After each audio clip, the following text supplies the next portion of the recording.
Bonjour les amis, bonjour à tous. Bah écoutez les amis, regardez. On vient d'avoir un bel orage, hein. Punaise. Un super bel orage. Ça pleut encore un tout petit peu, les amis. Et je vous invite à faire un travail super important. Un travail sur les tomates pour protéger vos tomates du mildiou. C'est super important parce que là on a de plus en plus d'orages les amis. Donc on va essayer de combattre un petit peu tout ça, hein. Alors quand il y a de l'orage, il n'y a que les poissons qui sont contents. Parce que ça fait de l'eau en plus là, hein. Ouais, tant mieux pour eux quand même. Et puis il faut de l'eau, hein. C'était bien sec, hein. Mais pour le mildiou, on a des températures un petit peu élevées. Croyez-moi, dur les amis, dur. Hein. Bon les amis, il faut de l'eau, hein, c'est sûr, hein, pour le jardin. Mais là, je vous dis, on a eu un bel orage et il a plu pendant 3 heures. Mais pour le mildiou, alors il va falloir faire de la prévention contre le mildiou.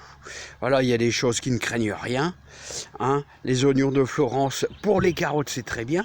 Et je vais vous faire voir un peu, en une semaine, les carottes commencent à sortir. Regardez la petite pointe là, vous voyez, regardez lui là, les carottes commencent à sortir. C'est fabuleux, hein, c'est magnifique, hein. Allez, on va aller dans la serre parce qu'il y a un gros boulot en prévention du mildiou. Allez, c'est parti.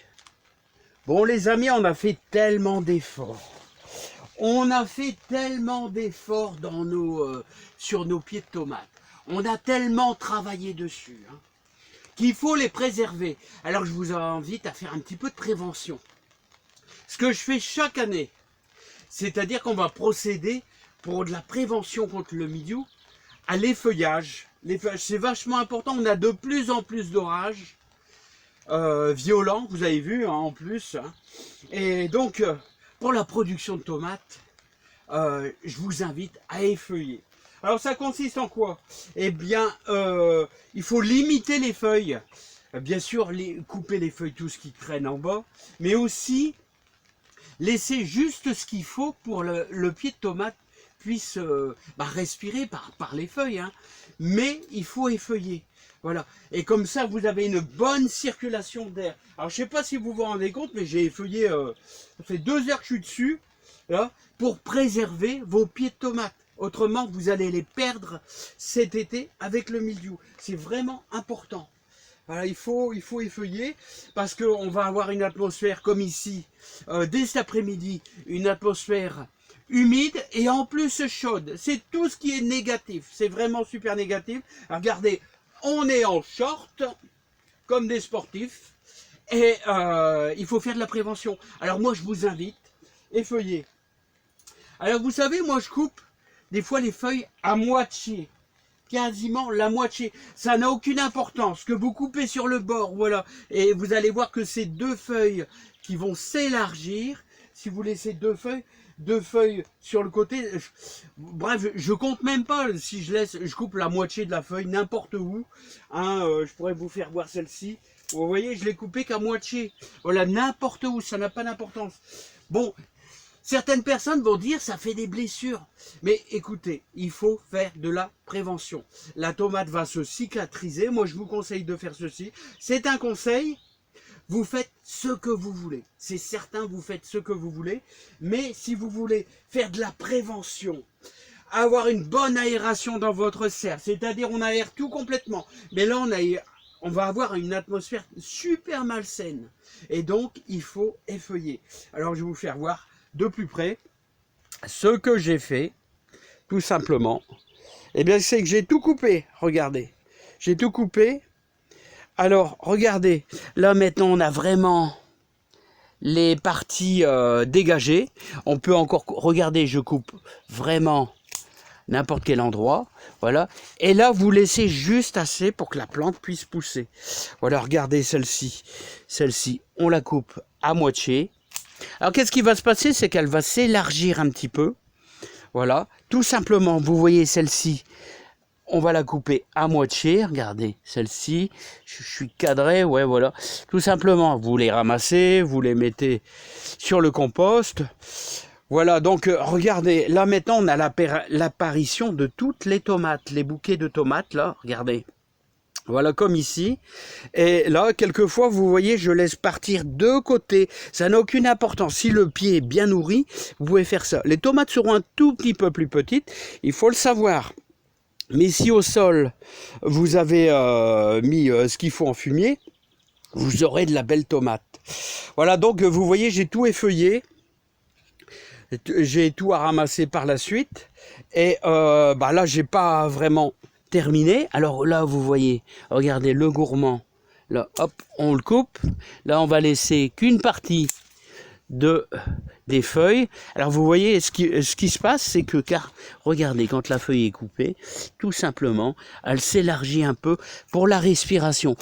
Mais là, voilà, vous laissez environ tout ça. Voilà. Et là, la partie est bien aérée, c'est bien aéré. Là, c'est pareil. Ce qu'on va faire, on va couper. Voilà, hop. Ici, là, je vais couper sur le bord pour bien dégager le pied. Vous dégagez vraiment, vraiment bien le pied. Et si vous avez des œillets d'Inde qui sont vraiment très, très proches, pour libérer de l'air, à vos pieds de tomate, là, voilà. Et là, vous avez un pied de tomate, vous voyez, qui est bien aéré. Là, nous avons un gourmand, nous allons le couper, tout simplement. Voilà, donc, ici, ça va peut-être mieux pour vous voir, regardez. Regardez, hop, celle-ci, je vais couper carrément sur le bord. Voilà, on aère, voilà, vraiment bien. Ce qu'il faut, c'est laisser bien sûr un peu de feuilles pour que la plante puisse respirer. Hein. Voilà, vous devez obtenir quelque chose un peu de ce genre-là. Vous voyez, voilà, comme ici. J'ai laissé partir deux côtés. Vous voyez, un côté ici. Voilà, hop, je l'ai accroché. Voilà, et elle remonte ici. Et une deuxième branche. Voilà, comme ici. On pourrait se permettre de couper celle-ci également. Voilà. Donc, je ne sais pas si vous apercevez un petit peu du changement. C'est-à-dire, là, on laisse une dizaine de feuilles. Et là, la plante peut respirer et ça sera que meilleur pour vos pieds de tomates, que meilleur, tout simplement. Et là, vous avez une bonne respiration dans la serre. Vous avez vu une bonne circulation d'air, c'est super important. Avec bien sûr, tout est ouvert de chaque côté. Et ça permet ainsi de faire de la prévention contre le mildiou. Parce que le mildiou, qu'est-ce qu'il demande, le mildiou? Le mildiou, il demande une seule chose, c'est avoir un espace vraiment confouré. C'est-à-dire, c'est comme si vous seriez avec les chauffages allumés dans votre maison, avec plein d'humidité, un peu l'atmosphère qu'on retrouve dans une salle de bain. Vous voyez, vous prenez une douche, voilà, et il y a un petit peu de vapeur, de choses comme ça. C'est une atmosphère un peu malsaine. Et la tomate, c'est ce qu'elle craint le plus. Une atmosphère humide et chaude. Donc, il faut faire de l'aération. C'est l'effeuillage. Je vous le conseille vraiment. C'est très important. Et croyez-moi, vous allez limiter l'impact du mildiou. Je vous dis, je vous conseille vraiment. Vous faites ce que vous voulez. Ce que vous voulez. Mais moi, en tout cas, je le fais. Voilà, parce que j'ai pas envie de me payer un mildiou d'enfer dans la serre, et ça sera délicat. Regardez là comment c'est bien aéré. À bientôt les amis. Si j'arrive à le couper, j'arrive pas à le couper.